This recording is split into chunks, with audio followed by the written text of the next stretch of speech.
পুচকে, কোথায় চললি হনন করে? গুলি খেলবি? আর আজ নতুন নতুন গুলি কিনেছি, এই দেখ।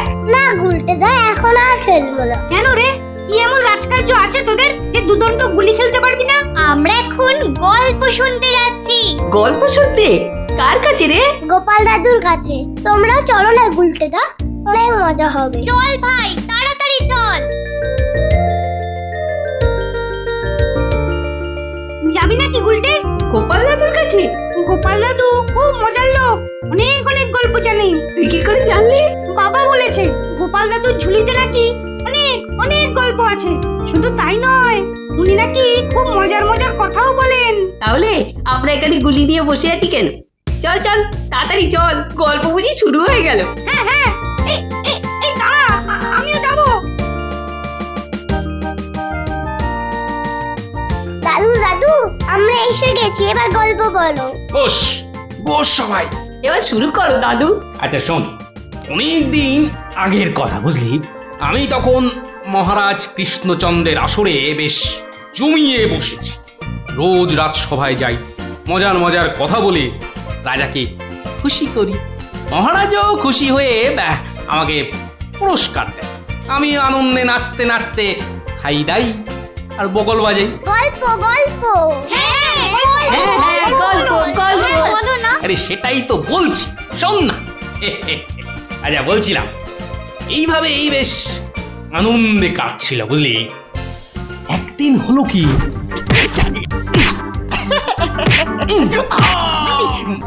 মুখে মারলি, মুখে মুখে মুখে মুখে এই মুখে।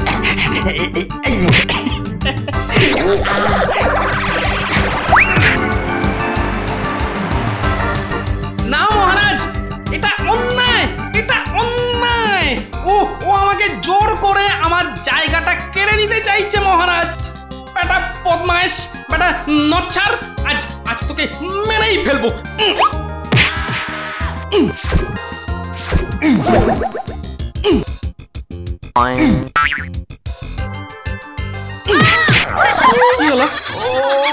ভগবান, এই দেখো, আরে তুমি পড়ে গেলে কি করে? ওটা গেল রে, ঘুমের ঘোরে লাঠি মেরে আমাকে ফেলে দিয়েছে। এই দেখো, আমি তোমাকে লাঠি, বাবা ছি ছি ছি ছি ছি। কি স্বপ্নের ছিলি রে বাবা, নিজের বউ কি শুদ্ধ ছাড়ে না। আসলে আসলে ওই হতচ্ছাড়া ভগবানটা স্বয়নে স্বপ্নে আমার পেছনে লেগে আছে, আমার জীবন একেবারে জেরবার করে দিচ্ছে। এই ভগবান লোকটা আবার কে? ওর নামেই ভগবান। ও আসলে হচ্ছে হচ্ছে আমার শনি, আমার কি বলে ওই রাহু। ব্যাপারটা একটু খুলেই বলো না। কি আর বলবো গিন্নি, সবই আমার অদৃষ্ট। কয়েকটা দিন মাত্র তীর্থ করতে গিয়েছিলুম, রাজসভায় ছিলুম না, আর সেই ফাঁকে একটা ভগবান কোথা থেকে উড়ে এসে জুড়ে বসেছে। গতকাল রাজসভায় গিয়ে দেখি, এবার দেখুন আমাদের পাড়ার খেন্তি মাসি এমন করে হাঁটে।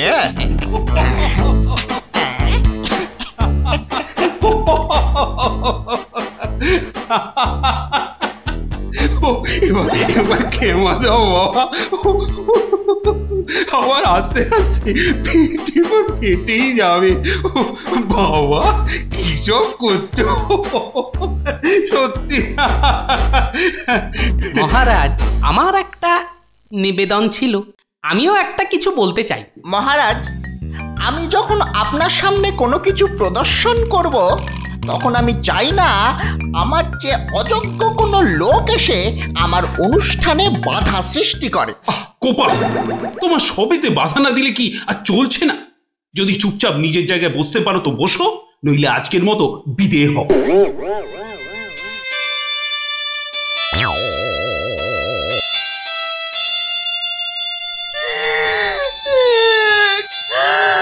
আমাদের কি হবে গো?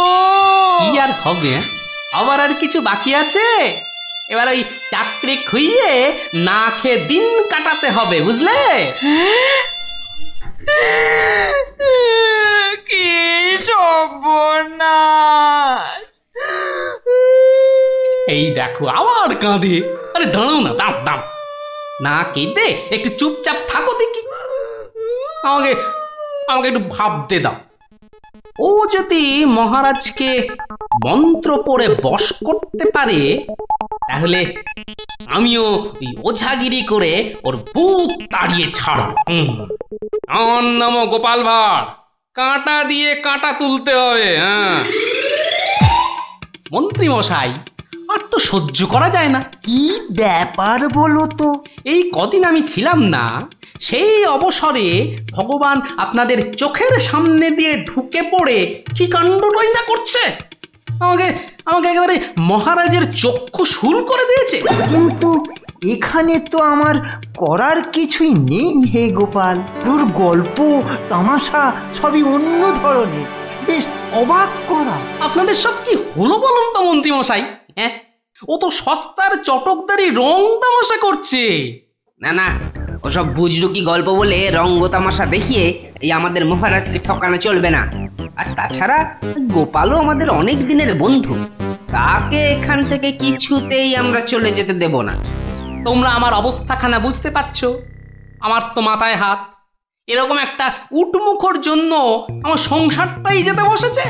এই বেটা ভগবানকে এখান থেকে সরাতেই হবে। হ্যাঁ গোপাল, তুমি মাথা ঠান্ডা করে একটা উপায় বার করো তো। আমরা সবাই তোমার পেছনে আছি।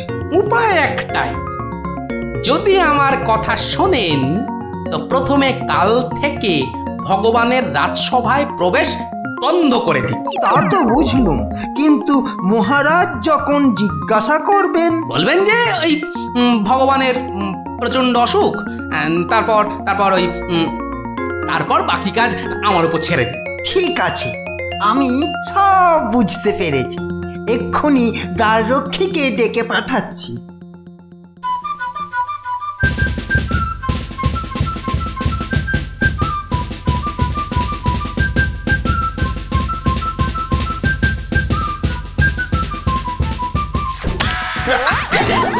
কিরে বেটা, আমার সঙ্গে এমন করছিস কেন? আজ থেকে তোমার ঢোকার হুকুম নেই, নিজের রাস্তা মাপো। হুকুম নেই মানে?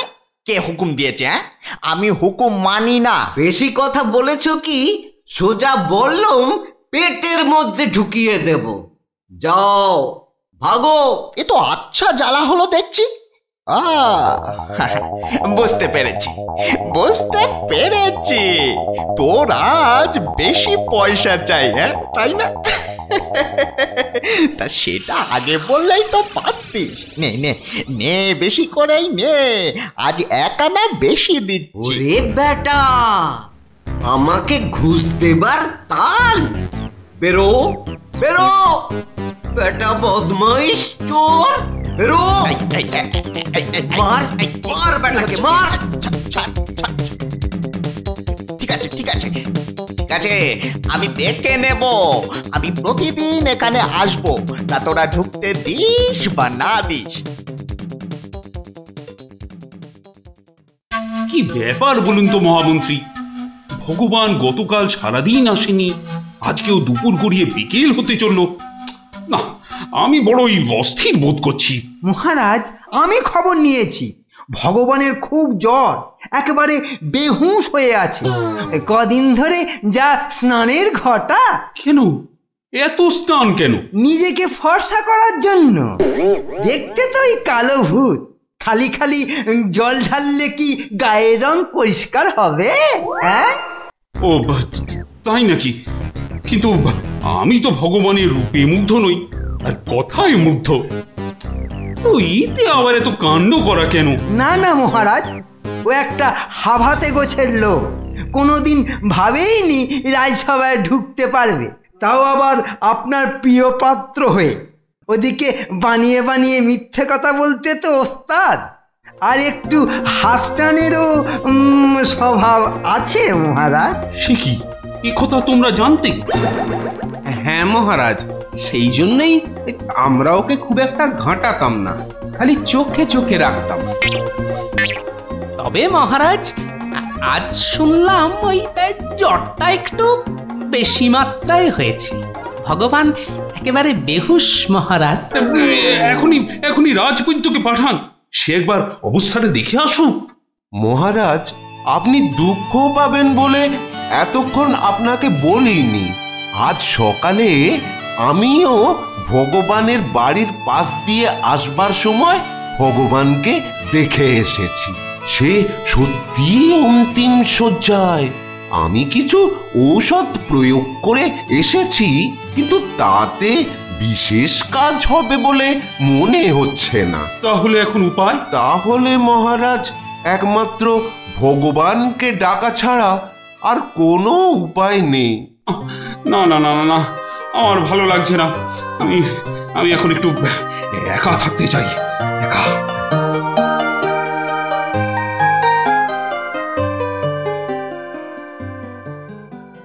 বৈদ্যরাজ, বৈদ্যরাজ, আপনি আমায় বাঁচালেন বৈদ্যরাজ।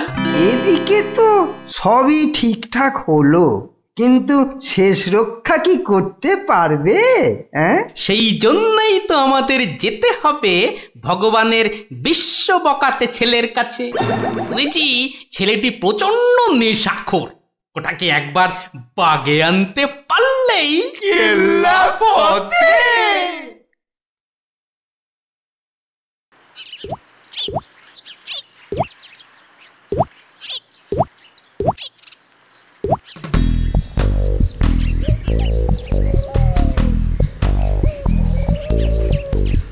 এই যে বাবাজি, তুমি তো ওই ভগবানের ছেলে। শোনো, কি শুনবো জ্যাঠামশাই? তোকে 10টা টাকা দেবো, নিবি? নিবি?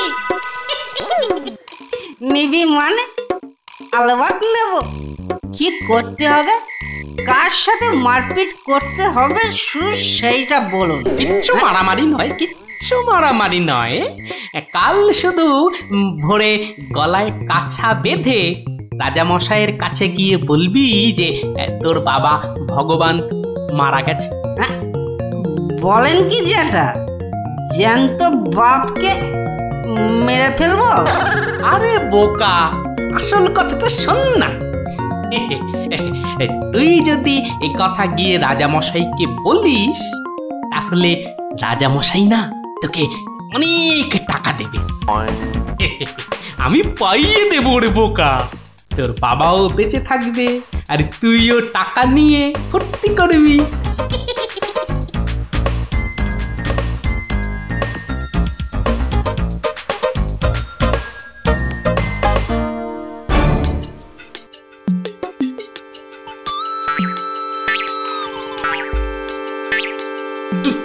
তুমি? বাবা নেই, বাবা নেই, কাঠ নেই, শ্রাদ্ধ নেই, ফুল নেই, মালা নেই, পয়সা নেই। এ কি সংবাদ শোনালে আমার? রাজামশাই, খুব জ্বর বেড়ে গিয়েছিল বুঝি? পয়সা নেই, পয়সা নেই। তোমার বাবা আমার বড় প্রিয় পাত্র ছিল গো। পয়সা নেই রাজামশাই, পয়সা নেই। আচ্ছা আচ্ছা আচ্ছা, এই ভগবানের শ্রাদ্ধ শান্তির জন্য বাবাজির হাতে 500 টাকা প্রদান করো। 500? মোটে 500 টাকা রাজামশাই? ও, কম হলো। ঠিক আছে ঠিক আছে ঠিক আছে, তোমাকে আমি 1000 টাকাই দিচ্ছি। 1000 টাকা? কিন্তু কাজকর্ম ভক্তি ভরে করো কিন্তু।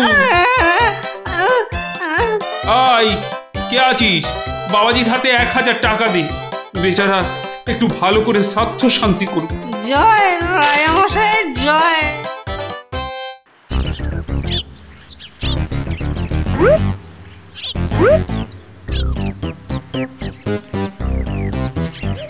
আজ 15 দিন হয়ে গেল তীর্থের কাকের মতো রাজবাড়ির দরজায় দাঁড়িয়েছিলাম। হতচ্ছাড়ারা আমার কোনো কথাই শুনতে চায় না, ঢুকতেও দেয় না। ঠিক আছে ঠিক আছে, এবারে আমিও ব্যাকা পথ ধরেছি।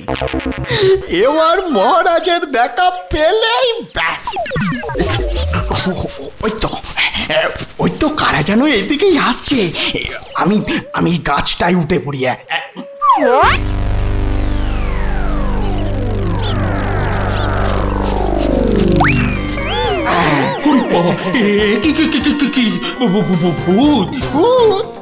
না মহারাজ, আমি আপনার ভগবান। ওরে বাবা, ভূত সরে আসুন মহারাজ, সরে আসুন। বেটা ভূত হয়ে অনিষ্ট করতে এসেছে। না মহারাজ না, আমি মরিনি। মরলে তো আমাকে দেখতে পেতেন না। আমাকে তো আপনারা সবাই দেখতে পাচ্ছেন নাকি? হ্যাঁ বলুন, আপনারা দেখতে পাচ্ছেন তো? তোমরা কি ভগবানকে দেখতে পাচ্ছ? যখন অসত্য গাছ থেকে নামলো তখন তো দেখেছিলুম, এখন তো কই আমরা কিছু দেখতে পাচ্ছি না। এই যে আমার সামনে দাঁড়িয়ে আছে। কই মহারাজ, আপনার সামনে তো কিচ্ছু নেই মহারাজ। আমরা মাঠ, গাছপালা, আকাশ ছাড়া তো কিছুই দেখতে পাচ্ছি না মহারাজ। সে কি? ও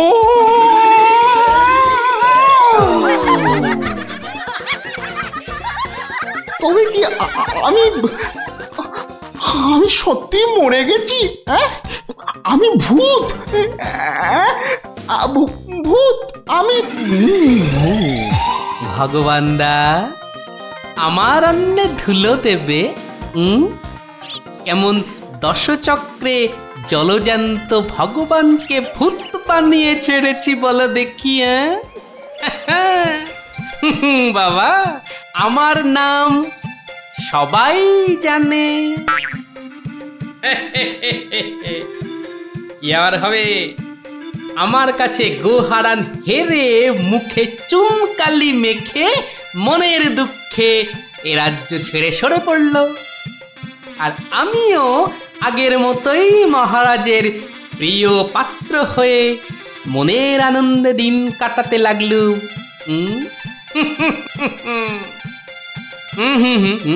না না না, আর নয়।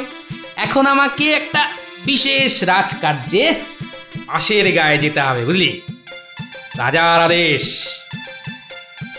তোরা এখন সব বাড়ি যা, কাল আবার গল্প বলবো, কেমন?